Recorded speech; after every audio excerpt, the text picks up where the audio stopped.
When you look at a company like BlackRock, who is the largest shareholder in PSLV, who is the primary custodian along with JP Morgan of SLV, the world's largest silver trust, who owns all the manufacturing of weapons. They own all the weapon manufacturers or the largest shareholders in them. So they keep the price of silver low by shorting things like SLV, naked shorting, and on Comex. They make the weapons because they own the weapons manufacturers. They sell them all around the world and then blow up places like the Ukraine, and then they come in and get the reconstruction contracts. Well, that's just it. Standing for delivery ends the game. When silver went past 38, Jesse, this isn't retail demand or industrial demand, as Ed Steer says, who's a very smart man who's carrying the torch for Ted Butler. God rest Ted's soul. This is short covering. I agree. You see exploding exchange for physical spreads and rising open interest and increased volatility. This all points to big players getting squeezed, as far as I'm concerned. And if major bullion banks are indeed reducing their short exposure or even starting to go long, then this is a huge shift, and it suggests that they no longer feel confident, if you will, anyway, controlling the price the way they did in the past.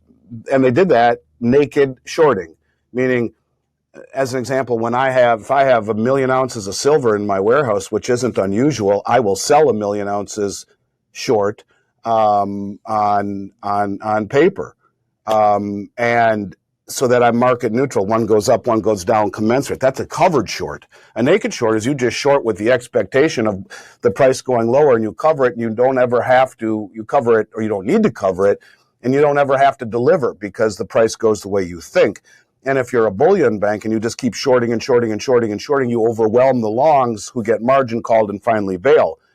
But when you have sovereign wealth funds and sovereign wealth funds really being a proxy, if you will, for some central banks perhaps, their deep pockets rival those of the bullion banks and make it very difficult for the bullion banks to overrun them through margin calls.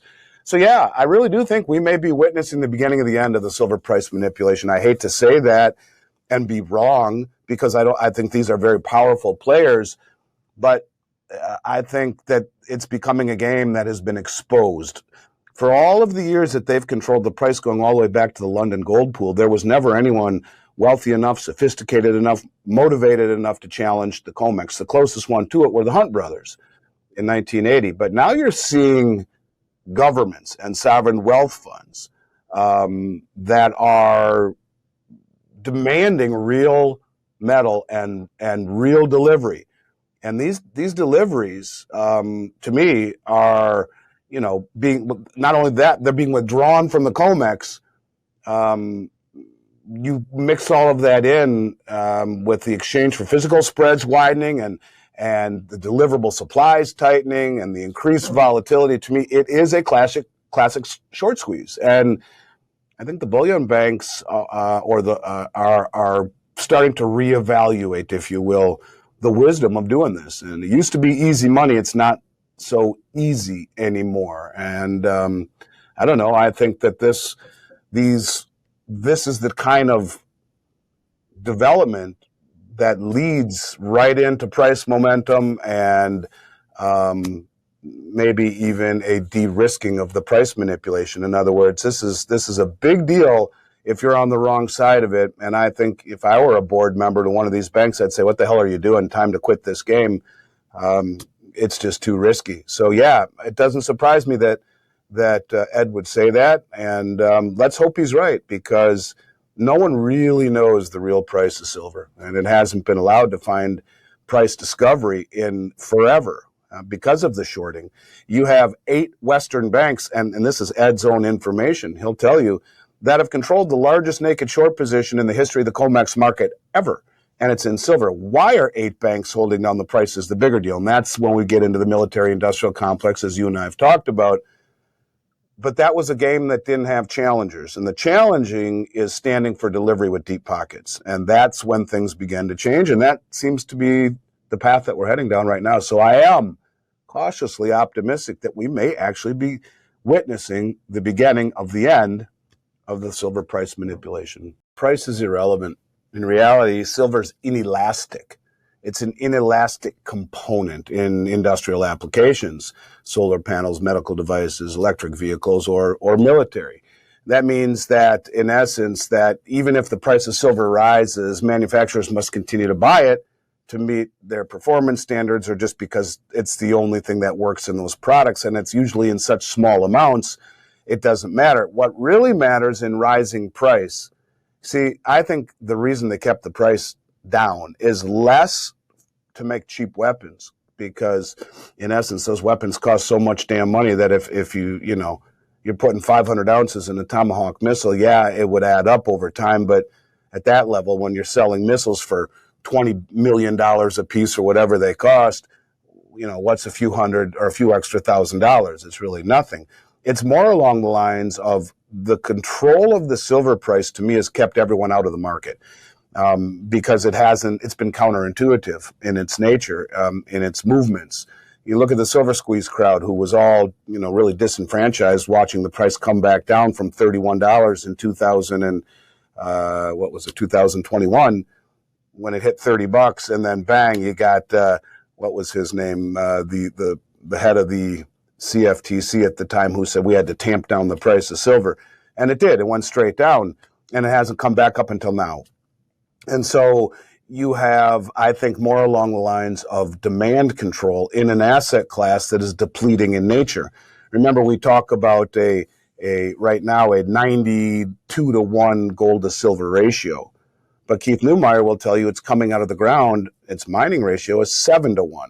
So we're in a situation where, it was 16-to-1 for 5,000 years. Now it's 7-to-1, and that's because silver is found in nature in a form called epithermal, which is like epidermis, your skin, near the top of the surface, and all the big deposits were found forever ago. It's depleting in nature. And so you have a situation where if you need this to make weapons, well, then you make it very volatile, very counterintuitive, and you hold the price down. So people say, what the hell do I want that stuff for?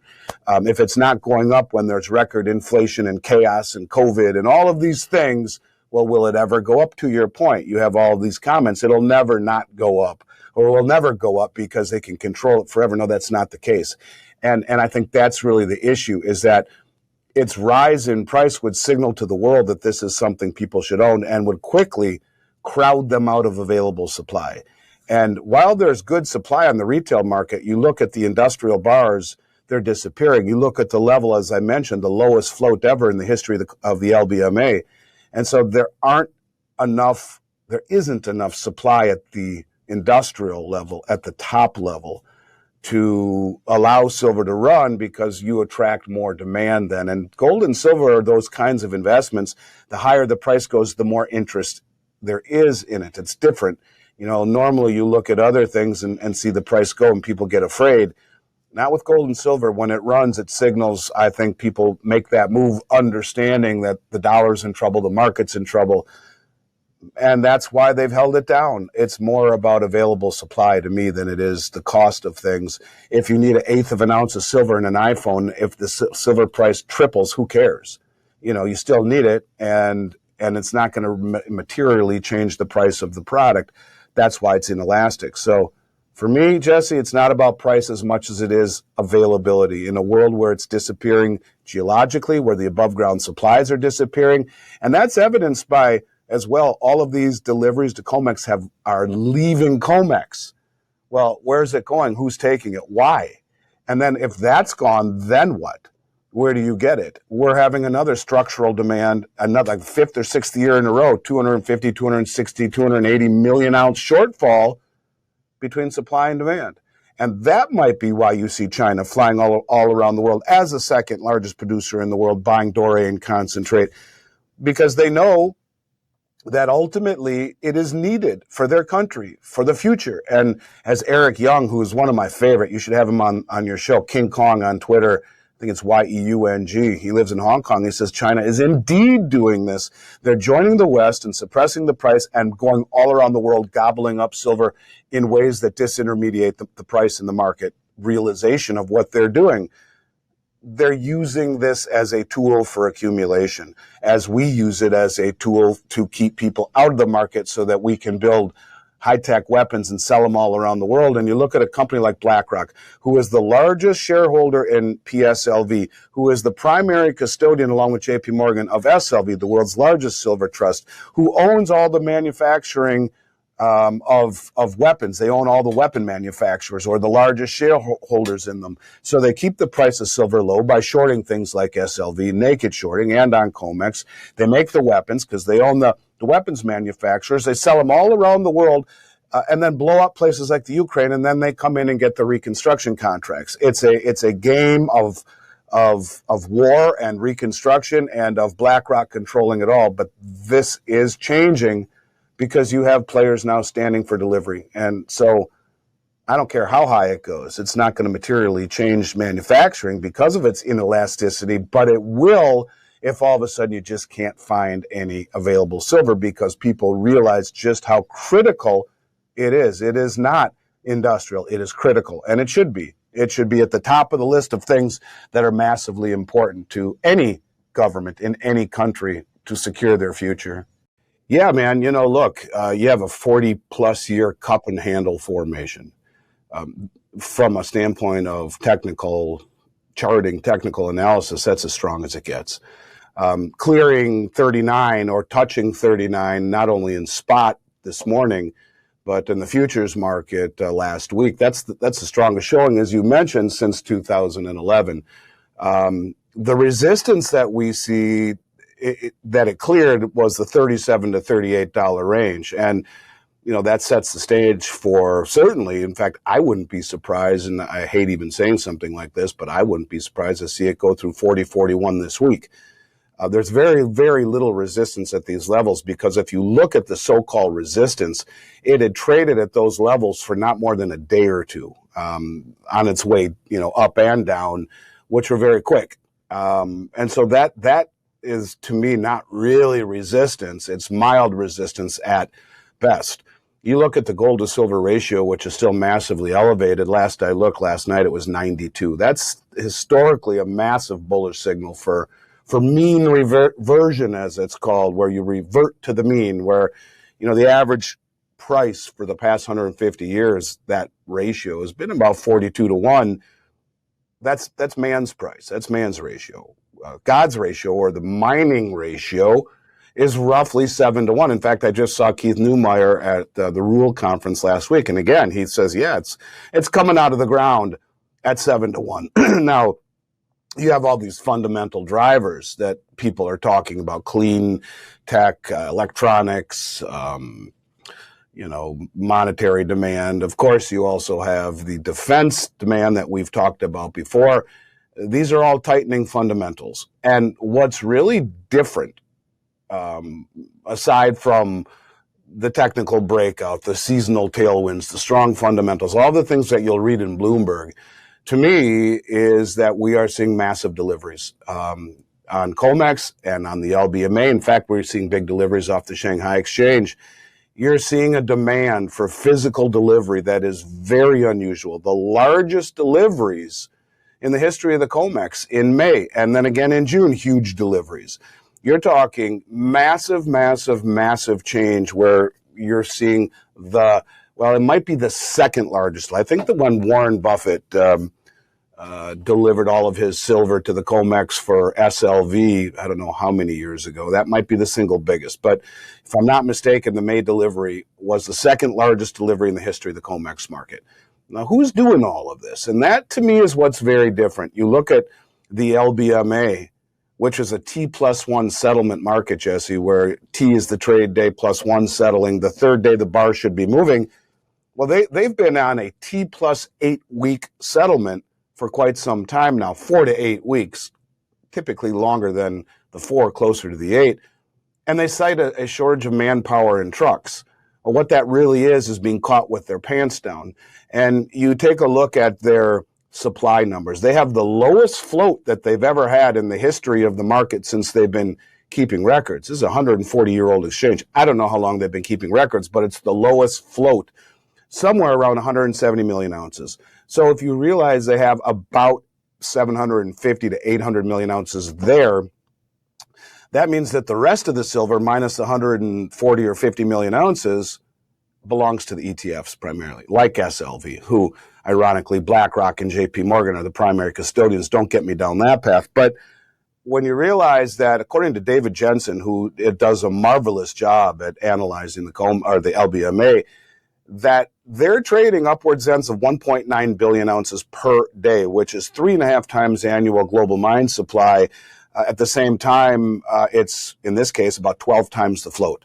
So they're trading paper. And what differentiates this market in both gold and silver, in my mind, you could say the same thing about platinum, is that you have massive volume and massive deliveries. And no one ever stood for delivery.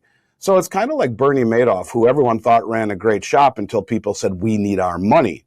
And then you begin to see cracks in the system. Well, you could argue that's where we are right now when the LBMA shifts to a T+8 week settlement from T+1 and citing a shortage of trucks and manpower.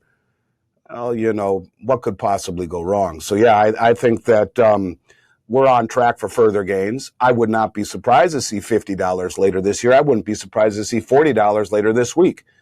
So, yeah, there's a lot to be excited about in the silver market. I think the fundamentals are insane. And I think more than anything, and I've cited this before, you know, there's a lot of talk of the BRICS meeting we just had, and there was more talk of the BRICS grain exchange. And the gentleman running the grain exchange, Jesse, said, you know, we produce and consume more grain than they do in the West, but we can't control the price. That's controlled on Comex. But with the development of this new grain exchange, that will change. So they know what we're doing with all of the commodities, from grain all the way up to platinum and everything in between. And they've been using that against us by standing for delivery across the globe. And I believe that this isn't going to change. You take a step back, and then you look at a bullish figure. And I don't mean to answer this question so in depth, but I think it deserves it after all of these years of waiting for the breakout. You look at China, they're the second largest producer in the world. David Morgan, if you ask him, would tell you they told him, the Chinese did, that they're number one when he did a tour there of some mines, but they're listed as number two. Second largest producer in the world, and yet Sean Kuhn from Dolly Varden, if you ask him on air, he'll tell you that they're flying all around Latin America, in particular Peru, the Chinese are, buying doré and concentrate directly from the mines, disintermediating the marketplace, and sending it back, paying double what the West was, sending it back for refining in China. Now think about it. Why would the second largest producer in the world, or maybe the first, find it necessary to buy doré and concentrate, way outpricing the market for it, and then sending it all the way back to China to refine it if it was just a commodity like we are led to believe? And I think you look at the folks in Canada, some of the banks and the mining companies who are petitioning Ottawa to reclassify it strategic from industrial, and you see the moves that countries like Russia making it part of their strategic stockpile, India buying 900 million ounces in the last 5-6 years, China flying all around the world to get it, and deliveries burying the Comex market to the lowest float in history ever, and for the LBMA rather, and then Comex delivery, largest deliveries in the history of the Comex market, seems every single month. So you're seeing what I believe is perhaps a rewriting of the silver narrative, where this game of naked shorting is an existential threat to some of these players. And I think you're seeing the commercial banks wake up a little bit to the reality that this is a game that cannot be played anymore on a naked basis, meaning shorting without the silver behind it, in order to control the price, because the rest of the world has become coordinated, motivated, sophisticated, wealthy as hell, and they know what we're doing, and they're standing for delivery, and that is how the game ends. Jim Sinclair always said, that's how you beat them, stand for delivery. Well, it's one thing when you and I try to stand for delivery and even take something off of Comex. It's another thing when you are seeing billions of dollars worth come off the exchanges every month, when you're seeing the biggest money in the world, who is not only the biggest money, they're the most well-informed traders on the planet in what is a very sophisticated endeavor, and that is to drain the world's exchanges. It's just beginning. I do believe silver will go on a run, a slingshot run, that will surprise even silver bulls, especially when you compare it to gold's performance. It's following suit just the way it normally does. Gold leads the way. Silver slingshots past it on a performance basis. And if we close above $41 an ounce, I mean, the sky's the limit. There's virtually nothing between it and 50. You get through 50 and it's nothing but blue sky. It's the same thing when gold closed above its previous peak of 2200, and here we are 3,300 and change very quickly. So I expect this to be an epic run for silver. Could we still see some volatility? Absolutely. At these numbers, sure, you'll see some volatility, some bouncing around, some corrections, but ultimately, because it only lasted a day or two, literally at the next resistance levels, to me, it's not even really resistance. So yeah, I think there's a lot to be excited for in silver. I really do.